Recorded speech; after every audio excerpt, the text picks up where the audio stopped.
여러분, 한번 솔직하게 우리 자신을 돌아봅시다. 우리는 매주 교회에 나가고 찬양을 부르고 성경을 읽습니다. 그런데 왜 우리의 삶은 세상 사람들과 별반 다를 게 없을까요?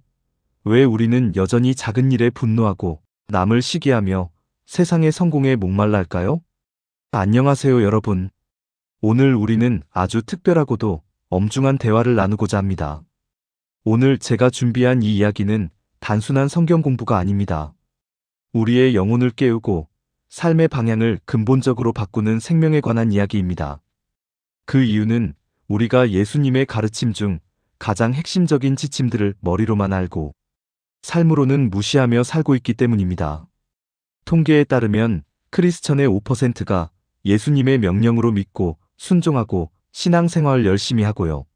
나머지 95%의 예수 믿는다 하는 사람들은 예수님의 명령을 좋은 말씀으로만 여기지 지켜야 할 명령으로 여기지 않고 있는 게 문제입니다. 예수님은 마태복음 7장 21절에서 분명히 경고하셨습니다. 나더러 주여 주여 하는 자마다 다 천국에 들어가는 것이 아니요 다만 하늘에 계신 내 아버지의 뜻대로 행하는 자라야 들어가리라. 오늘 저는 여러분과 함께 우리가 너무나 당연하게 여겨서 오히려 잃어버렸던 예수님의 7가지 혁명적인 가르침을 아주 깊이 있게 파헤쳐 볼 것입니다. 이 영상은 단순히 시청하는 것이 아니라 여러분의 신앙을 점검하는 영적 건강검진 시간이 될 것입니다. 자, 이제 그 첫 번째 지침부터 시작하겠습니다. 1. 원수를 사랑하라. 미움의 감옥에서 탈출하는 법으로 원수를 사랑하며 박해하는 자를 위해 가도하라. 마태복음 5장 44절입니다. 첫 번째 가르침은 너희 원수를 사랑하라입니다. 여러분, 이 말씀 들으면 어떤 기분이 드시나요? 아마 대부분 주님, 그건 불가능합니다. 그 사람이 나에게 한 짓을 아시지 않습니까? 라고 항변하고 싶으실 겁니다. 하지만 여기서 우리가 놓치고 있는 비밀이 있습니다. 성경이 말하는 사랑은 좋아하는 감정이 아닙니다. 원수와 마주 앉아 억지로 웃으며 밥을 먹으라는 뜻이 아닙니다. 원수 사랑의 본질은 그에 대한 심판의 권리를 하나님께 반납하는 의지적 결단입니다. 한번 생각해 보십시오. 여러분이 누군가를 미워하고 밤잠을 설칠 때 그 원수는 발 뻗고 잘 자고 있을지도 모릅니다. 미움이라는 독약을 마시며 상대가 죽기를 바라는 것은 세상에서 가장 어리석은 일입니다. 주님은 우리가 미움의 감옥에서 고통받지 않기를 원하셨습니다. 그래서 그를 위해 축복하며 기도하라고 하신 것입니다. 여러분, 지금 제 질문에 어떨까? 스스로 답해보세요. 지금 여러분의 마음을 가장 괴롭히는 그 사람의 얼굴을 떠올려 보십시오. 오늘 그를 향한 저주를 멈추고 하나님, 저 사람의 인생도 주님의 손에 있습니다 라고 내 마음을 지키기로 결단하시겠습니까? 이것이 나를 자유케 하는 사랑의 시작입니다. 2. 70번씩 7번 용서하라. 용서의 한계는 없습니다. 내 용서는 횟수를 정하지 말고 끝없이 용서하란 말씀으로 마태복음 18장 22절입니다. 두 번째 지침은 70번씩 7번이라도 용서하라는 말씀입니다. 베드로가 예수님께 물었죠. 주님, 7번 정도 용서하면 충분하겠죠? 당시 기준으로 7번은 엄청난 자비였습니다. 하지만 예수님은 무한한 용서를 말씀하셨습니다. 왜일까요? 우리가 하나님께 탕감받은 죄의 빚이 1만 달란트이기 때문입니다. 지금 가치로 수조원에 달하는 그 엄청난 빚을 우리는 예수 그리스도의 십자가로 거저 용서받았습니다. 그런데 우리는 동료의 작은 실수, 친구의 서운한 말 한마디를 끝까지 붙잡고 절대 용서 못해라고 말합니다. 예수님은 이런 우리를 향해 너희가 사람의 잘못을 용서하지 아니하면 너희 아버지께서도 너희 잘못을 용서하지 아니하시리라고 무섭게 말씀하십니다. 용서는 선택이 아닙니다. 내가 살기 위해 반드시 행해야 하는 명령입니다. 여러분의 마음속 용서하지 못한 리스트에 여전히 적혀있는 이름이 있다면 오늘 십자가의 보혈로 그 이름을 지워내시길 바랍니다. 3. 어린아이 같은 겸손 종교적 가면을 벗으십시오. 어린아이처럼 자기를 낮추는 자는 천국어 크다 하세네요. 마태복음 18장 4절. 세 번째 가르침은 겸손입니다. 어린아이와 같이 되지 아니하면 결단코 천국에 들어가지 못하리라. 여러분, 어린아이의 특징이 무엇입니까? 그들은 척을 하지 않습니다. 배고프면 울고 무서우면 아빠를 찾습니다. 자기가 다 아는 것처럼 행동하지 않습니다. 그런데 우리의 신앙은 어떻습니까? 교회 직분이 늘어날수록, 성경 지식이 쌓일수록 우리는 영적 어른 대접을 받으려 합니다. 남을 가르치려 들고 내 기도가 더 영험하다고 믿으며 남의 신앙을 판단합니다. 예수님은 이런 종교적 위선을 가장 경계하셨습니다. 진짜 겸손은 내가 하나님 앞에서 얼마나 무능한지를 처절하게 인정하는 것입니다. 주님, 저는 오늘 주님의 도우심 없이는 단 한순간도 선한 생각을 할 수 없는 죄인입니다. 이 고백이 터져나오는 자가 바로 어린아이와 같은 자입니다. 여러분의 종교적 가면을 벗으십시오. 주님은 여러분의 완벽함이 아니라 정직한 무력함을 원하십니다. 4.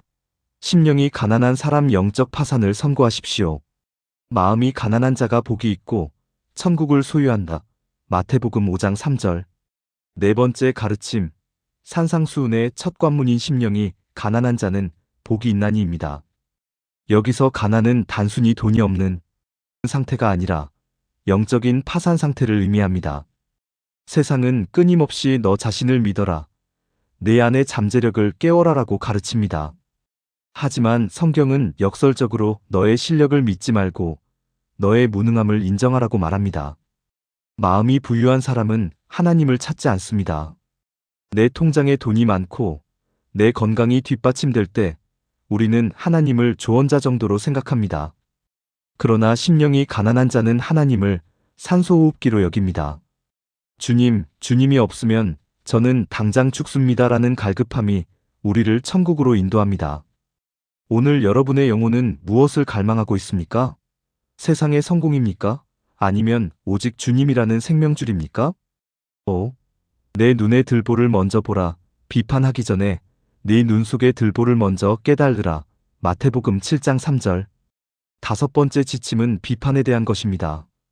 어찌하여 형제의 눈 속에 있는 티는 보고 내 눈 속에 있는 들보는 깨닫지 못하느냐? 우리는 남의 잘못을 비판할 때 살아있음을 느낍니다. 남을 정죄하고 깎아내리는 데서 오는 묘한 우월감이 교회 안에도 가득합니다. 저 사람은 왜 저럴까? 라며 혀를 찹니다. 하지만 주님은 단호하게 말씀하십니다. 비판하기 전에 거울을 보라고 말입니다. 남의 눈에 있는 작은 먼지 하나는 현미경으로 보면서 왜 내 눈을 가리고 있는 커다란 나무 기둥은 보지 못합니까? 우리가 남을 비판하는 그 차가운 잣대는 결국 우리 자신에게 돌아옵니다. 비판하지 말라는 것은 멍청해지라는 뜻이 아닙니다.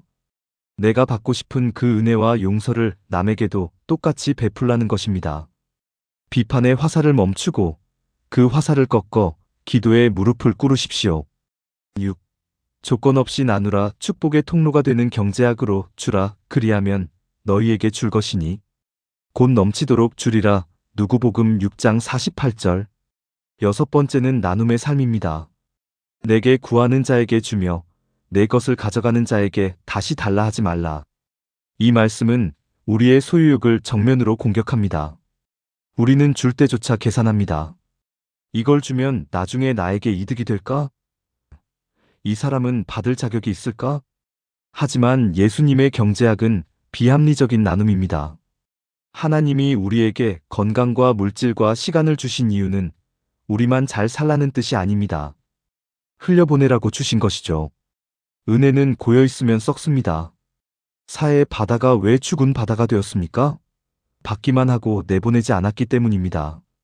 여러분이 움켜쥐고 있는 그 물질과 재능이 사실은 여러분의 영혼을 죽이고 있지는 않습니까? 아무런 보상도 기대하지 않고 나누십시오. 그때 진짜 하늘의 복이 임합니다. 7. 날마다 자기 십자가를 지라. 날마다 자기를 부인하고 제 십자가를 지고 따르라. 이것이 제자의 최종 목적지니라. 누가복음 9장 23절. 마지막 일곱 번째, 가장 위험하고도 중요한 가르침입니다. 누구든지 나를 따라오려 거든 자기를 부인하고 날마다 제 십자가를 지고 나를 따를 것이니라. 왜 우리는 앞선 6가지 가르침을 실천하지 못할까요? 이유는 하나입니다. 나가 살아있기 때문입니다. 내 자존심이 살아있으니 원수가 용서 안 되고 내 욕심이 살아있으니 나눌 수 없습니다. 십자가는 장식품이 아닙니다.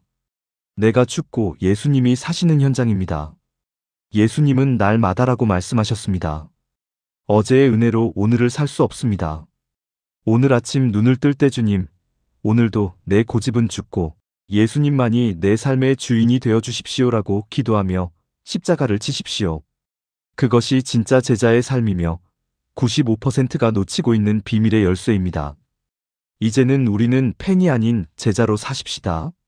사랑하는 형제자매 여러분, 긴 시간 동안 우리는 예수님의 7가지 가르침을 함께 짚어보았습니다. 이 말씀들은 불편합니다. 지키기 어렵습니다.